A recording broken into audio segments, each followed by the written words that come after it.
In episode 6, Luke is able to get to the fence, but now he has to get on the other side of it.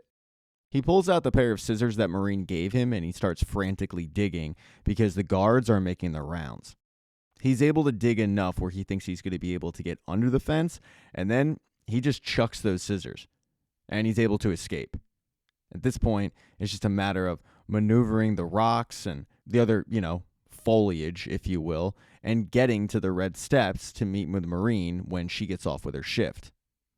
All of this is really easier said than done, because getting out of the building wasn't his only obstacle.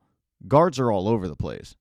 But what he does have at his disposal is the cover of night, and the fact that no one ever really escapes there. So Luke is able to bypass pretty much all of the outside guards and make his way through the forest. Now at this point, Tim has arrived at the red steps to just see what he can find. Keep in mind, he has no idea that Luke is out there. Hell, he doesn't even know who Luke is, but he starts looking around and going to the spot, and he's able to find where the kids used to hang out, and it's really interesting because there's just planks of wood. It appears like there used to be a cabin there, but the cabin is gone. In the middle of this discovery, he gets a phone call from Wendy, who needs her car back. She is, however, curious on if Tim found anything, and he explains the wood floor and the fact that he's pretty sure there was a cabin and the kids definitely hung out there. Tim is convinced that there was a cabin there and Stackhouse must have torn it down and he's lying about everything. And Wendy says, look, that's probably a leap, but why don't you come back and we'll talk about it? Oh, and by the way, I'll get my car back. Tim, though, starts crashing out a bit and saying how there's something clearly wrong, nobody cares, but Wendy cares. And she wants him to come back and tell her about it, but she also wants her car back. It finally dawns on Tim that, oh yeah, I did kind of steal her car. So he says, okay, I'll come back now. And he starts heading back to the vehicle. Now, back at the Institute, Luke's jailbreak has not been discovered yet. What has been discovered, though, is the fact that Luke, or somebody, messed with the heating. Sigsbee was able to find it, and she's pretty convinced that this is simply Luke acting out, and they'll take it out on him when they put him back in the box. Stackhouse walks in, Sigsbee shows him what she found, and then Stackhouse tells her about what he found regarding Tim. And he says that he's actually just a drifter, like he truly is just a night knocker. Sigsbee thinks that this is great because they won't have to kill him, but Stackhouse says, I don't know about that. Like, I've met guys like this in the forces, and once they get a hold of something, they don't let it go.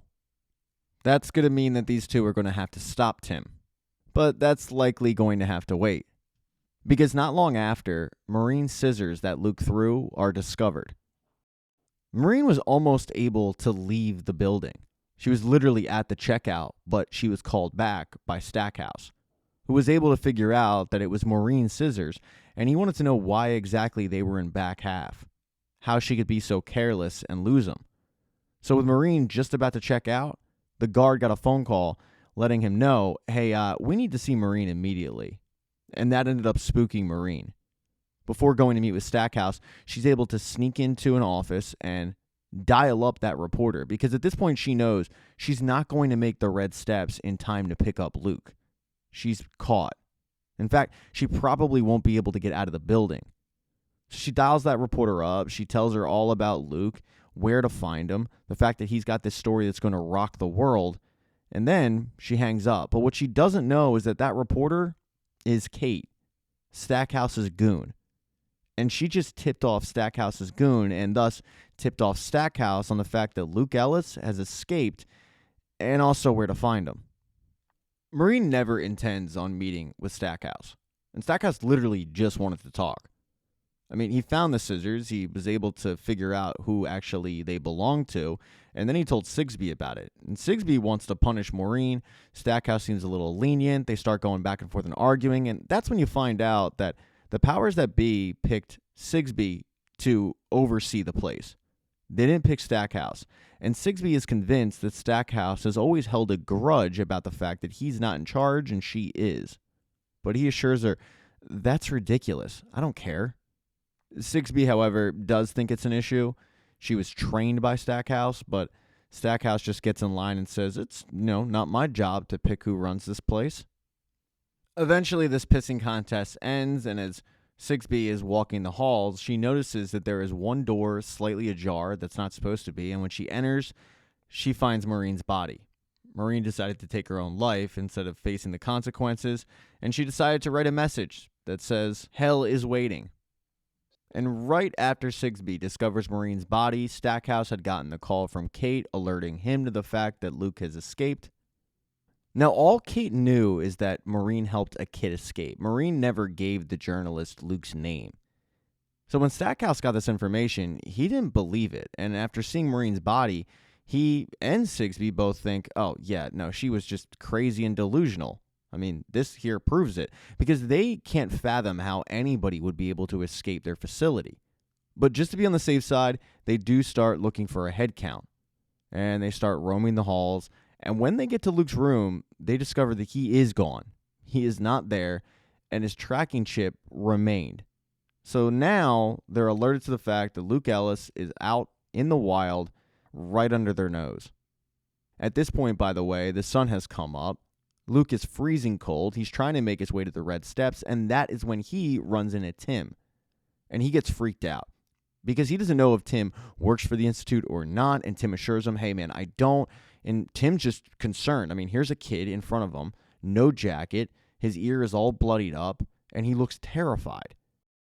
In this moment, Tim has no idea who Luke is, where he came from. He's just viewing this as a concerned citizen because this kid is terrified. But Tim is able to garner some good faith by giving Luke his jacket because it is freezing. And that's when Luke drops the name Stackhouse. And at that point, Tim truly does get concerned because he's never had a good feeling about Stackhouse, but now he knows where this kid came from. And he knows that it is the utmost importance they get this kid out of there. As they walk to the car, Luke tells Tim everything. And it sounds crazy. Luke realizes this. But everything he tells Tim, obviously, is the truth. And Tim takes it all in. What Tim really wants to do, though, is patch up Luke's ear and get Tim to the chief. What Luke wants to do, however, is get to the red steps and wait for Maureen. He has no idea what's happened back at the Institute, and he doesn't want to miss his chance and keep Maureen waiting. When they eventually do arrive back at Tim's car, he goes to the medical kit, but now that he's got cell reception because he didn't have it in the woods, he looks up Luke's name. And he finds a news article about what happened to Luke's parents, but he also discovers that Luke is a person of interest because Luke is missing. The fact that he's reading that Luke lost both of his parents and the Institute was at fault, he gives Luke a giant hug, but he does also let him know, you're kind of wanted. Luke isn't surprised at this. I mean, he, at this point, knows what the Institute is capable of, but he also expects Tim to take him in, and Tim doesn't. What Tim does do, however, is call up the chief, but the cell reception is so spotty that while he gets the chief on the line, the chief can't hear anything. And Luke gets super paranoid. He's convinced that the Institute knows that he is gone and is messing with the cell towers.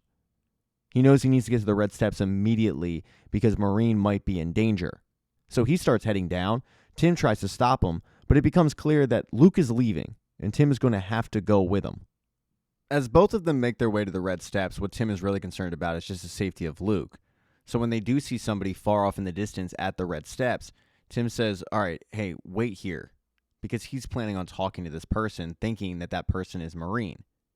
After about 30 seconds, though, Luke is like, yeah, I'm not just waiting here. I'm going to go as well. And really, Luke should have went in the first place because Tim botches this whole thing. When he shows up and he sees Kate waiting there, he assumes that Kate is Maureen. So he starts talking as if Kate is Maureen, but Kate, being very confused in the whole thing, is like, wait, what? You're who? You have you seen the boy? And then in the distance, she does see Luke. At first, Kate puts on a very convincing act, saying that she's the journalist that Maureen sent.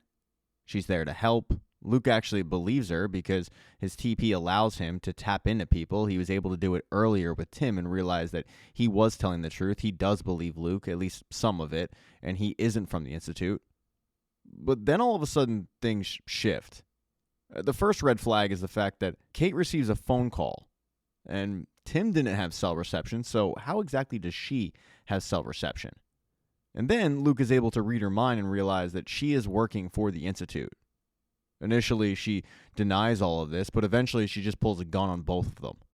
Her instructions are to bring Luke back by any means necessary, and that's not going to stop her from killing Tim. And Luke, knowing that he needs to act quickly, looks around, sees a branch right above Kate, and ends up bringing it down, using his abilities. It distracts Kate long enough where Tim knocks her down, she hits her head on the rocks, and falls into the water, presumably killing her. At this point, both Tim and Luke are done messing around, they get in the car, and they start heading back into town. Tim truly believes that if he gets Luke to the chief, all will be well, but what Luke is concerned about is the fact that the Institute has sleeper agents all over the place, and how can you really trust the chief?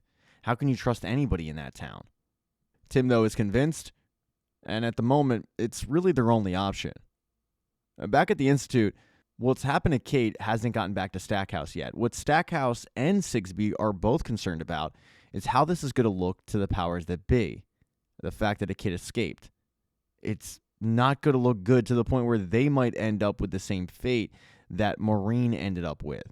And the conclusion they come to is that if they're able to get Luke back quick enough, maybe they won't have to tell the powers that be. Maybe they can just get by with this one. Initially, Stackhouse was going to go and check in on Kate and back her up, but Sigsbee elects to do that on her own, saying Stackhouse needs to stay there and make sure that nobody else escapes. Stackhouse is very convinced that Kate will be able to bring Luke back.